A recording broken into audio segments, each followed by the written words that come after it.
Injil Tuhan kita Yesus Kristus menurut Lukas pasal 21 ayat 5 sampai dengan ayat 19. Ketika beberapa orang berbicara tentang bait Allah dan mengagumi bangunan itu yang dihiasi dengan batu yang indah-indah dan berbagai-bagai barang persembahan, berkatalah Yesus, "Apa yang kamu lihat di situ? Akan datang harinya di mana tidak ada satu batu pun akan dibiarkan terletak di atas batu yang lain. Semuanya akan diruntuhkan." Dan murid-murid bertanya kepada Yesus, katanya, "Guru, bila manakah itu akan terjadi dan apakah tandanya kalau itu akan terjadi?" Jawabnya, "Waspadalah, supaya kamu jangan disesatkan. Sebab banyak orang akan datang dengan memakai namaku dan berkata, 'Akulah dia,' dan saatnya sudah dekat.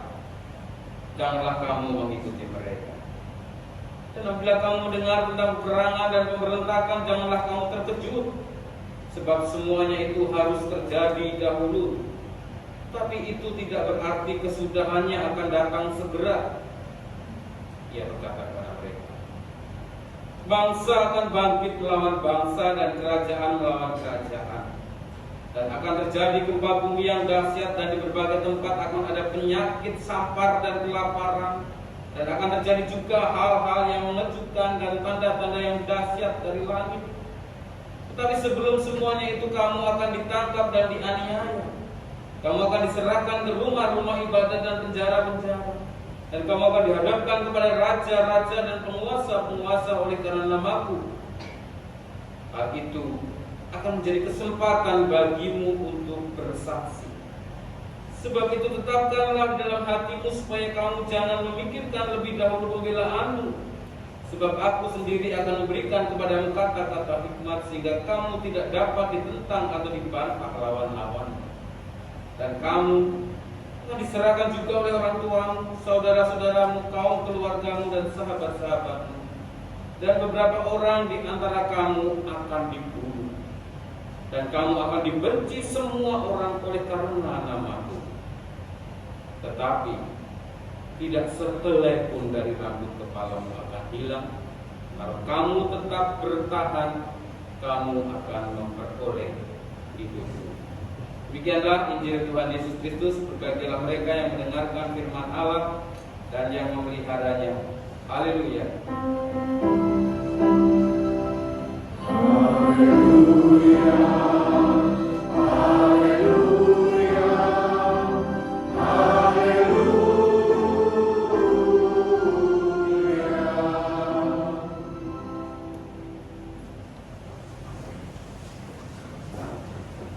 Saudara dikasihi Tuhan Yesus Kristus, saya izin buka masker supaya nggak keliru. Benar nggak ini pendeta Adi Cahyono gitu ya, Ibu?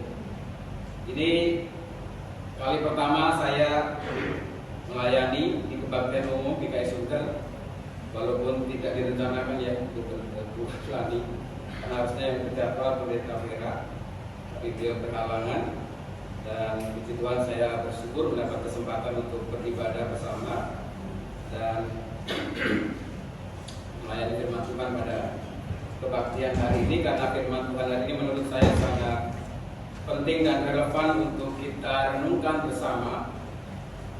Saya mohon izin mungkin agak kacamatanya ini kacamata darurat karena tadi malam kacamata harus masuk reparasi.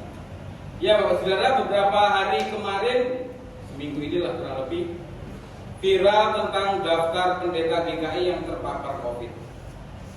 Ada yang tidak terima berita itu? Semoga ada yang tidak terima, tapi berita pendeta GKI yang terpapar COVID setelah retreat pendeta di GKI di Kuningan tanggal 1 sampai 3 sangat viral. Bukan hanya di lingkup GKI, bahkan di luar GKI, bahkan sampai ke luar negeri, Bapak Ibu sekalian. Terakhir yang viral itu 20 nama pendeta GKI yang terpapar COVID setelah mengikuti retreat. Kemarin saya memberkati pernikahan seorang duda dari Kerawang yang menikah dengan jemaat kami. Ternyata tetangganya itu adalah pendeta Engkih Gandabusuma, pendeta emeritus GKP yang dulu pendeta di Kopassus begitu ya. Setelah selesai doa syukur di resepsi, saya nyalamin, saya mengucapkan terima kasih begitu. Beliau menjawab, Anda termasuk 20 pendeta gitu enggak? Gitu. Puji Tuhan Pak, saya tidak, saya bilang begitu. Kalau saya bagian itu saya nggak bisa khotbah pemberkatan di hari ini. Kisah 20 pendeta GKI viral Bapak Saudara dalam hitungan detik menit ya. Padahal sebenarnya berita itu mempunyai sebuah maksud. Yang pertama adalah untuk memberitahukan kepada rekan-rekan yang sempat ada kontak, kebetulan saya memang ikut pada saat itu supaya berjaga-jaga, waspada, karena ada kontak dekat, bahkan mungkin satu kendaraan, satu kamar dan sebagainya, supaya mereka berjaga-jaga dan tidak menularkan ke yang lainnya gitu ya. Tapi berita itu menjadi viral karena banyak komentar, banyak bumbu-bumbu, sehingga berita itu menjadi ngeri-ngeri sedap gitu ya, saudara. Yang sempat saya tahu, yang sempat saya dengar, yang sempat kita diskusikan di grup pendeta itu, wah pendeta GKI yang kena itu yang suka selfie, yang suka foto-foto gitu, sehingga kelihatan di IG-nya, di statusnya begitu ya, yang terpapar. Ada lagi yang mengatakan wah pendeta GKI nggak jadi contoh gitu ya, malah menjadi klaster gitu kan. Itu berita-berita yang ngeri-ngeri sedap yang memang membuat kami, terutama rekan-rekan yang terpapar itu menjadi semakin merasa bersalah gitu ya. Jadi ini sebuah fenomena realita yang nyata bagi saudara, yang memang sering kali bisa terjadi dialami dalam kehidupan kita saat ini. Padahal sekali lagi daftar itu tujuannya yang pertama untuk mengingatkan agar sesama rekan yang sempat kontak dekat untuk waspada dan berjaga-jaga, apalagi yang punya komorbid begitu ya, karena ada beberapa pendeta yang memang ada komorbid begitu, bahkan sempat dilarikan ke rumah sakit karena terpapar. Yang kedua, daftar itu tujuannya agar mendapat atensi dan didoakan sehingga menjadi imun booster yang bagi yang terpapar, sehingga mereka bisa semakin bersemangat untuk pulih dan segera sehat. Dan memang benar beberapa dalam 5 hari sempat positif itu sudah negatif dan juga sehat, pulih kembali, bisa melayani, walaupun beberapa masih harus isolasi lagi. Baik saudara, tidak bisa dipungkiri bahwa dalam situasi masa sulit yang penuh dengan tekanan, selalu saja ada berita menyesatkan yang disebarkan dan dianggap sebagai kebenaran. Semoga di antara kita tidak ada yang seperti itu ya Bapak Ibu. Walaupun saya menyadari, saya melihat sebenarnya mereka tidak sengaja. Kenapa? Karena saya tahu persis di grup WA kami juga di jemaat, di grup doa itu ketika diposting, benar Bapak Ibu, dalam hitungan menit begitu daftar itu diposting di grup pendeta GKI, langsung masuk di grup jemaat saya, langsung bertanya ini sih Pak benar nggak dan sebagainya. Jadi langsung menjadi heboh gitu ya. Tapi tanpa disadari apa yang terjadi itu bisa menimbulkan efek. Ada kekhawatiran, ada ketakutan, bahkan depresi ketika mendengar berita-berita yang sudah dibumbuin, yang membuat situasi itu semakin ngeri-ngeri sedap gitu ya, Bapak, seperti judul film yang saya suka itu film ya. Bapak Saudara kasih dalam Tuhan Yesus Kristus, banyak orang yang kehilangan dalam tanda kutip kewarasan untuk mencermati apa yang sebenarnya terjadi dan membuat keadaan semakin sulit untuk bertahan di masa-masa yang serba tidak mudah oleh karena berita-berita yang menyesatkan. Dalam bacaan Injil kita hari ini, Yesus tengah memberitakan tentang keruntuhan Bait Allah yang mengundang reaksi para murid hingga menanyakan kapan sih peristiwa itu akan terjadi. Alih-alih Yesus menjawab waktunya kapan, tetapi Yesus justru lebih banyak mengajarkan tentang sikap terbaik untuk bersiap bersama menghadapi berbagai kesukaran. Yesus mengajarkan sikap waspada sehingga tidak mudah disesatkan dan tetap berjalan dalam kehendak Tuhan, dan mengajarkan sikap untuk bertahan dengan setia dan tabah. Ketika Yesus ngomong tentang bait saksi yang dikagumi para murid, pada saat itu kurang lebih Yesus sudah melayani di tahun ketiga. Jadi kurang lebih umur Yesus sudah 33, tadi koreksi yang tadi ya. Jadi peristiwa Yesus mengatakan bahwa bait Allah akan runtuh itu tercatat sekitar tahun 33-an begitu ya, seumuran Yesus ya. Tetapi sebenarnya apa yang dikatakan Yesus itu sungguh-sungguh terjadi. Terutama pada tahun 70, catatan sejarah, Yerusalem diserang oleh Romawi, kota Yerusalem hancur termasuk bait Allah. Jadi ini menjadi poin penting bagi saudara untuk kita mencermati atau melihat perspektif apa yang diajarkan Yesus itu menjadi sebuah hal yang penting untuk kita renungkan pada kebaktian kita hari ini. Saudara, ketika murid terkagum-kagum dengan keindahan bait suci pada saat itu, bait suci yang ada pada zaman Yesus itu bukan bait suci yang dibangun oleh Salomo. Ini bait suci yang dibangun Salomo kan sudah hancur ya, waktu bangsa Israel diserang Babel dan akhirnya menjadi buangan. Sudah rusak, hancur. Pada zaman Herodes ini dibangun lagi, tidak kalah megah, tidak kalah indah. Dan ini membuat banyak orang menjadi sangat terkagum-kagum, termasuk murid Yesus. Dan mereka menjadi bertanya-tanya ketika Yesus mengatakan bahwa bait Allah itu akan runtuh. Kenapa bagi orang Israel, bagi orang Yahudi, bait Allah merupakan pusat ibadah dan menjadi lambang kehadiran Allah. Orang jadi bertanya, jangan-jangan ini kiamat nih kalau bait Allah sudah runtuh. Rumah Allahnya dihancurkan, berarti Allah nggak ada lagi dong, gitu ya. Itu mungkin yang bisa membuat orang bertanya-tanya kapan ya kejadiannya, gitu ya. Dan memang pada saat itu bagi orang Yahudi, bagi orang Israel, kehadiran Allah, kehadiran Mesias yang kedua kali itu sangat dinanti-nantikan. Kenapa? Karena mereka sudah lelah, mereka sudah capek sebagai bangsa yang terjajah. Pengen mereka lepas dari segala penderitaan dunia. Nah itu kita akan lihat nanti dalam konteks Tesalonika, saudara.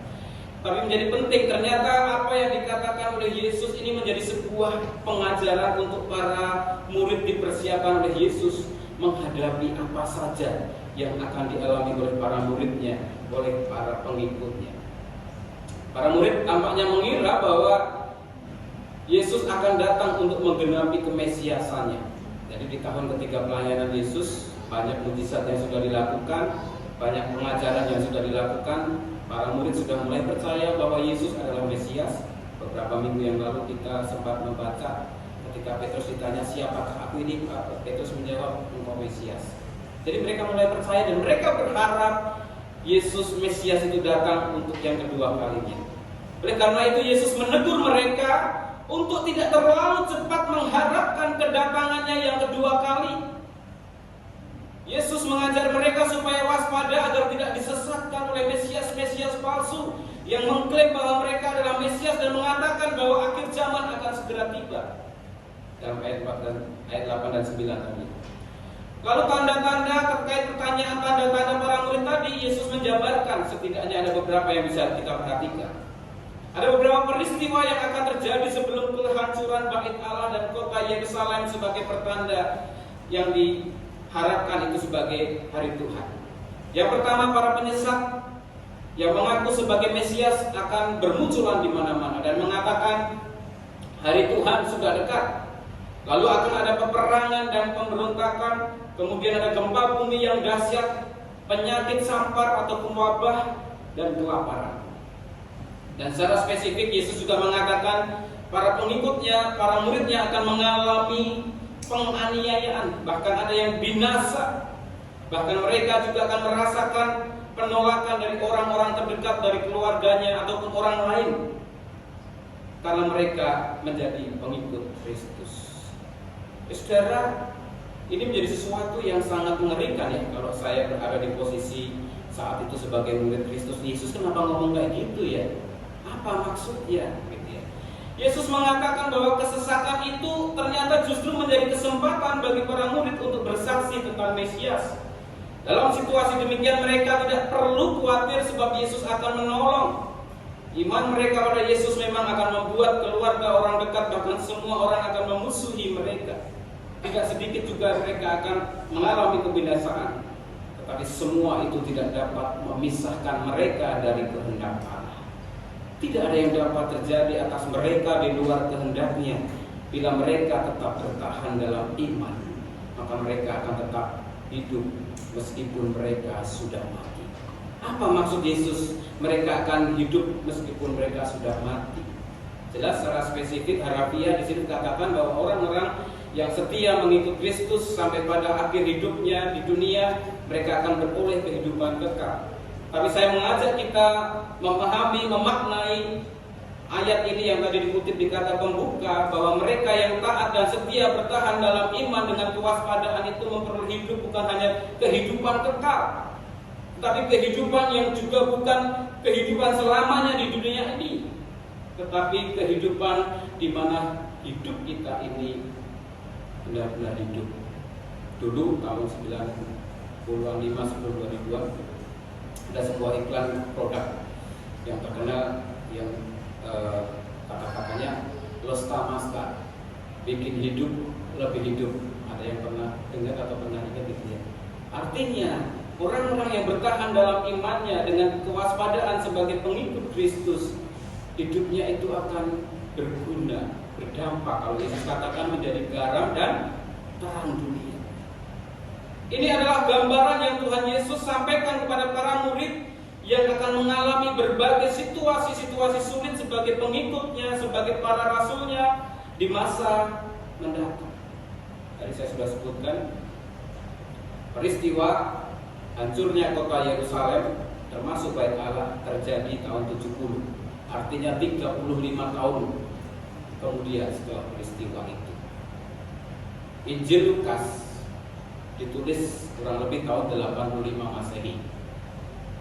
Artinya perkataan Yesus itu penting untuk dicatat menurut Lukas, untuk menguatkan para pengikut Kristus pada saat itu yang mengalami kesesakan sebagai orang Kristen yang aniaya, sehingga mereka tidak terkaget-kaget, tidak terheran-heran, tidak terkejut bahwa semua yang mereka alami, bait suci yang hancur, kota Yerusalem yang musnah, itu sudah diomongin sama Yesus.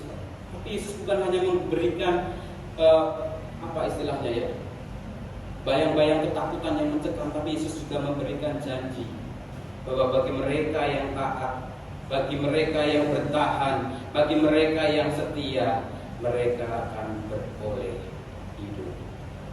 Bapak Ibu dan Saudara dikasih Tuhan, dalam sepanjang sejarah kehidupan dunia manusia hingga saat ini, bahkan hingga Yesus nanti datang 2 kali, penyesatan, peperangan, gempa bumi, penganiayaan akan tetap terjadi. Sekarang masih ada peperangan nggak Bapak Ibu? Ada wabah nggak Bapak Ibu? Ada. Pandemi COVID yang sudah 3 tahun kita jalani. Tiap minggu didoakan pendeta di kebaktian, didoa kita tiap malam, doa keluarga. Wabah nggak selesai-selesai. Belum lagi bayang-bayang resesi ekonomi dunia gitu ya. Itu semua bukan berarti pertanda waktunya sudah dekat, tetapi itulah semua realita kehidupan dunia yang akan tetap terjadi. Bahkan para pengikut Kristus akan mengalami penganiayaan, kebencian. Maka firman Tuhan hari ini menjadi penting untuk kita perhatikan. Dalam situasi-situasi yang masih terjadi seperti itu, Yesus pernah menasihatkan kepada para murid. Setidaknya ada 2 hal yang perlu kita perhatikan. Yang pertama, Yesus mengajarkan agar kita, pada saat itu pada murid, yang berlaku juga pada kita saat ini, yaitu yang pertama waspada. Waspada itu dalam bahasa Yunani memakai kata blepete, biasa ejaannya ya, B-A-T-P-E-T-E gitu ya. Mungkin saya pelafalannya kurang tepat, saya nggak jago bahasa Yunani. Secara harfiah kata itu berarti melihat atau bersikap hati-hati. Yesus menggunakan kata ini untuk memperingatkan datangnya orang-orang yang menyesatkan dengan mengaku sebagai Mesias dan mengajarkan bahwa hari Tuhan sudah dekat, seperti yang tadi kita bersama-sama cermati. Para murid diminta untuk tidak mudah terkejut dengan berbagai peristiwa itu, lalu mengartikan bahwa hari Tuhan akan segera tiba. Yesus justru menyatakan bahwa semua peristiwa itu tidak berarti bahwa hari Tuhan akan segera tiba. Namun dengan bersikap hati-hati, para murid diharapkan dapat menangkis segala pengaruh yang menyesatkan dan membuat mereka tetap sungguh-sungguh melakukan kehendak Tuhan bukan melakukan apa yang diajarkan penyesat dan bersikap salah merespon berbagai peristiwa seperti peperangan, gempa bumi, penyakit, dan seterusnya. Apa yang disampaikan Yesus ini, ajaran Yesus ini, kalau yang saya tahu, karena saya orang Jawa ya, mohon maaf kalau karena saya Jawa ngomong gini ya, saya mengutip ada sebuah ungkapan di bahasa Jawa itu demikian ya. Ojo kagetan, ojo gumunan. Bapak Ibu pernah mendengar mungkin ya. Artinya apa sih? Ojo kagetan itu artinya jangan mudah terkejut. Ojo gumunan itu artinya jangan mudah terheran-heran. Saya coba mencari publik di artinya ojo kagetan yang berarti jangan mudah terkejut. Segala sesuatu yang terjadi di dunia ini sejatinya sudah dituliskan oleh Tuhan yang Maha Kuasa. Benar ya firman Tuhan tadi ya. Gempa bumi, peperangan itu sudah ada dari dulu. Sampai sekarang juga masih terjadi, benar enggak? Sampai Tuhan Yesus nanti datang kedua kali, peperangan, kelaparan tetap ada. Tetapi respon kita yang terpenting bagaimana kita supaya tidak terkejut-kejut, ojo kagetan seolah-olah dunia sudah akan berakhir gitu ya. Dulu waktu gempa tsunami Aceh ya, wah ini sudah mau kiamat nih dan sebagainya. Walaupun kita saat ini sedang berada dalam situasi-situasi yang sulit, mari kita tetap melihat ada Tuhan yang tetap bersama dengan kita. Ojo gumunan diartikan sebagai jangan mudah terheran-heran. Kenapa dikatakan saudara? Sebaiknya kita menyikapi setiap peristiwa hidup dengan bijak dan jauh dari prasangka. Jadi kalau terheran-heran itu bisa menimbulkan prasangka, dan prasangka seringkali prasangka yang tidak baik, masih mending ya prasangka baik gitu. Itu pendeta GKI 20 orang pantesan pada kena orang foto-foto nggak pakai masker gitu ya. Udah terheran-heran. Padahal waktu foto itu ya semua pakai masker. Biasa kan kalau kita foto buka masker dulu 1, 2, 3 foto baru ditutup gitu. Seolah-olah dalam setiap rangkaian itu tidak pakai masker sama sekali. Ini terheran-heran. Belum lagi itu dan sebagainya. Jadi orang yang mudah terheran-heran itu mudah melakukan judgment ya, menghakimi terhadap sebuah kejadian peristiwa. Yang lagi viral tuh biasanya ini nggak tahu, semoga ini sudah nggak lagi gitu ya, tentang kisah Sambo gitu ya. Saya itu ngeri-ngeri sedap itu dengar berita begitu ya. Sudah dengan gampangnya orang melakukan judgment ya, sampai dibela-belain supaya nggak mau ketinggalan update-nya. Kasusnya emak-emak sampai beli pulsa itu jatah uang jajan anaknya nggak dikasih karena mau beli kuota mengikuti live sidang gitu. Heran-heran, anak Tuhan, jenderal bisa mengalami kejadian seperti itu. Saudara, ada banyak hal yang bisa terjadi dalam realita kehidupan ini yang membuat kita sebenarnya harus waspada, harus ingat untuk terus kembali kepada apa yang menjadi kita. Sikap waspada yang diwujudkan dalam hidup takut akan Tuhan sebenarnya senada dengan pesan dalam Maleakhi 4 ayat 1-2 tadi, saudara. Saya nggak akan bacakan lagi ya. Maleakhi mengingatkan supaya umat pada saat itu menghindari sikap gegabah dan fasik yang menjadikan mereka seperti jerami yang terbakar karena hari Tuhan digambarkan seperti perapian. Sebaliknya, sikap yang dibangun adalah menjadi orang yang takut akan Tuhan. Orang yang takut akan Tuhan akan membuat umat menyambut Tuhan seperti anak lembu keluar dari kandangnya yang berjingkrak-jingkrak dari kandangnya, menikmati padang rumput yang bebas. Dalam konteks Maleakhi pada saat itu, Maleakhi mengajak umat untuk kembali menghidupi kehidupan ritual atau spiritual keagamaan mereka yang sudah mulai mereka abaikan, yang sudah mulai mereka tinggalkan, dan kehidupan keseharian mereka jauh dari melakukan apa yang menjadi perintah Tuhan. Pada saat itu umat meremehkan kasih setia Tuhan dan berperilaku sesuai sekehendak hati mereka. Oleh sebab itu Maleakhi mengajak umat untuk kembali menjadi orang yang takut akan Tuhan dan melakukan kehendaknya. Bukan mengikuti perilaku kebanyakan orang yang mengabaikan peribadahan dan kehidupan sehari-hari yang jauh dari kehendak Tuhan. Sekarang ketika merenungkan firman Tuhan ini, saya teringat dengan situasi kita saat ini. Dulu waktu awal-awal pandemi, banyak orang kalau ibadah online, aduh rasanya nggak ibadah tuh ya, nggak berasa. Ayo kapan nih pandemi cepat selesai biar bisa ibadah di gereja. Tapi sekarang terbalik, banyak orang yang lebih nyaman ibadah di rumah. Kan masih bisa online, pendetanya tetap kelihatan, yang nyanyi tetap kelihatan, lebih hemat karena pandemi dan sebagainya. Baik saudara, saya senang sekali hari ini ya, Geladi gerejanya penuh. Tidak terjadi seperti di gereja saya yang masih berupaya mendorong kembali umat untuk mau beribadah di gereja. Banyak orang yang sudah nyaman ibadah secara online. Banyak, walaupun sebenarnya godaan ketika kita ibadah online dari rumah ya. Kita nggak tahu ya ibadahnya, mungkin masih pakai daster atau pakai sarung gitu ya. Kenapa? Karena bangunan kesiangan misalnya. Dan kadang-kadang kita sudah tergoda dengan kenyamanan. Yang penting kan saya sudah ibadah, sama aja ibadah. Nah, dari sini saya mengajak kita bagi saudara merenungkan firman Tuhan hari ini.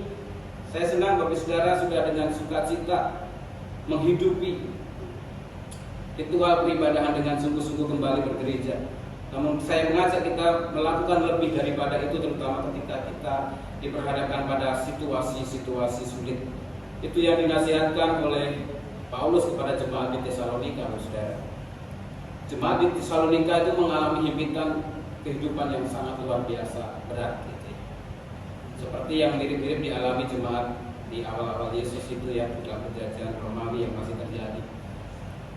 Ya udahlah, pengennya segera hidup berakhir deh, kiamat segera datang gitu. Dan itu menjadi sebuah pola pikir yang membuat orang akhirnya terpengaruh. Baik, hari Tuhan sudah datang, udah banyakin ibadah aja, berdoa aja, baca firman aja, gak usah kerja, gak usah melakukan tugas-tugasnya. Itu yang ditegur keras oleh Paulus. Bahkan dia mengatakan, kalau kamu gak kerja, gak usah makan.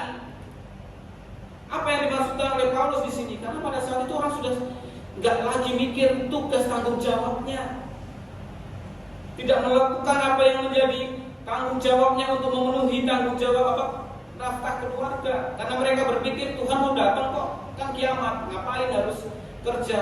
Toh kita juga akan mati. Gitu. Nah itu yang dikritik keras oleh Paulus dalam surat 2 Tesalonika ini ya saudara, yang menjadi pengingat kepada kita juga bahwa bagaimana semestinya kita menyikapi tentang tanda-tanda akhir zaman atau ganti Tuhan yang akan datang. Sikap yang kedua yang kita juga akan perhatikan yang diajarkan Yesus dan relate juga dengan bacaan hari ini adalah tentang bertahan. Di ayat yang terakhir ya, kalau kamu tetap bertahan, kamu akan memperoleh hidupmu.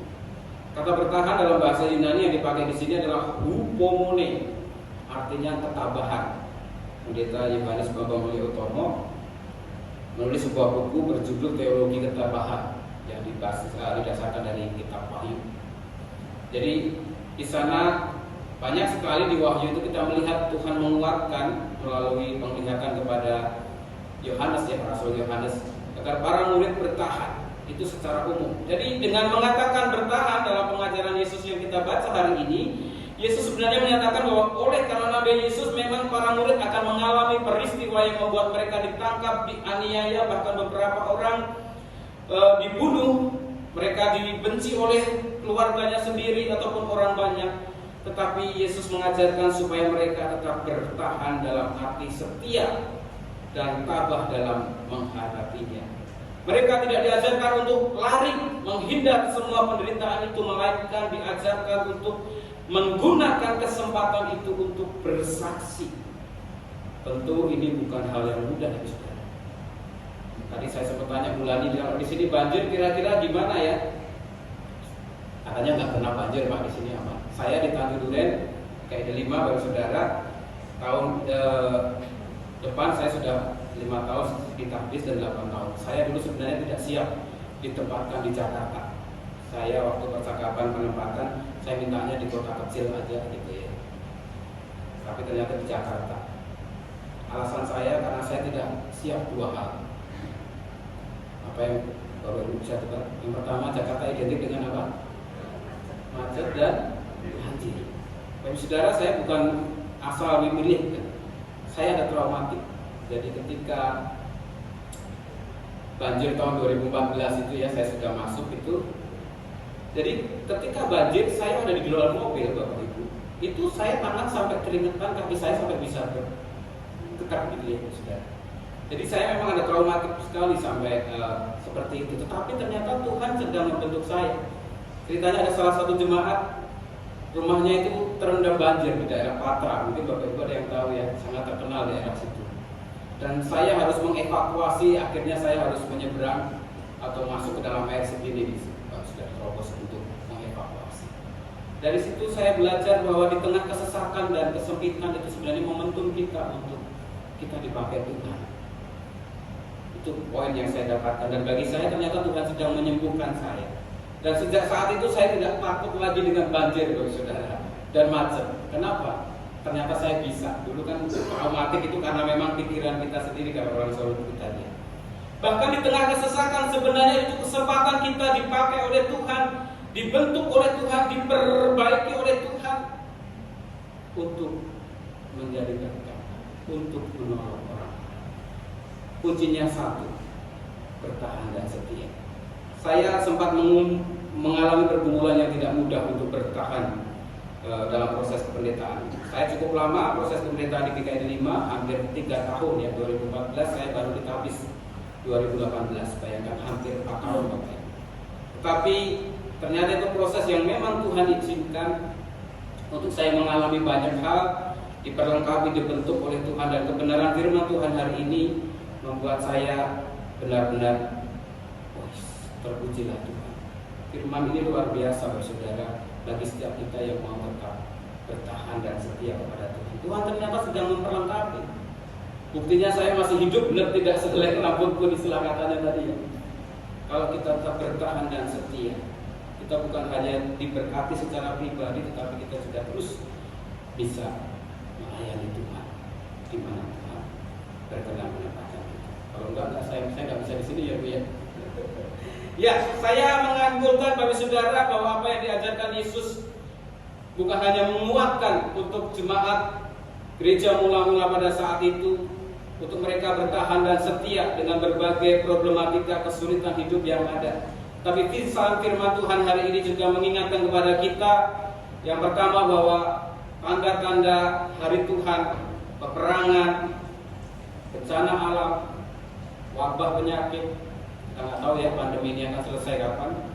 Semua itu menjadi pengingat kepada kita untuk kita terus meyakini bahwa Tuhan sudah menyediakan dirinya, menyediakan pertolongannya bagi setiap mereka yang taat dan setia, yang tabah bertahan dengan tugas dan panggilannya.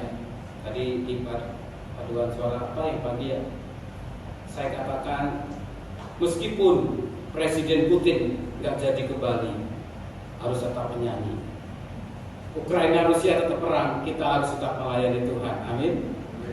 Meskipun keadaan ekonomi tahun depan sulit, kita nggak tahu, mari kita tetap setia.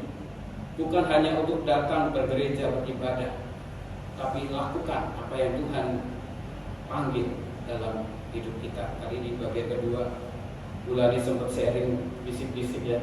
Udah 71 masih jadi penatua aja gitu. Gara-gara rekannya pelayanan Pendeta Emeritus Samuel ya mengingatkan, melayani Tuhan tidak pandang usia. Tuhan tidak memanggil berdasarkan usia. Tapi ketika Tuhan menyatakan panggilannya, mari kita kerjakan. Dan saya tambahkan, memang Bapak Ibu, ada pengalaman beberapa jemaat yang mengatakan, saya udah tua, udah umur saya mau pensiun, tidak mau melayani lagi. Yang terjadi apa? Justru kesehatannya semakin menurun. Akhirnya fungsi tubuhnya juga semakin melemah sehingga tidak bisa berdampak apa-apa. Ini yang dikatakan hidup yang tidak optimal ya, dalam arti kalau ingin hidup kita hidup, mari kita kerjakan apa yang bisa kita kerjakan untuk kemuliaan Tuhan dinyatakan. Amin. Kita masuk dalam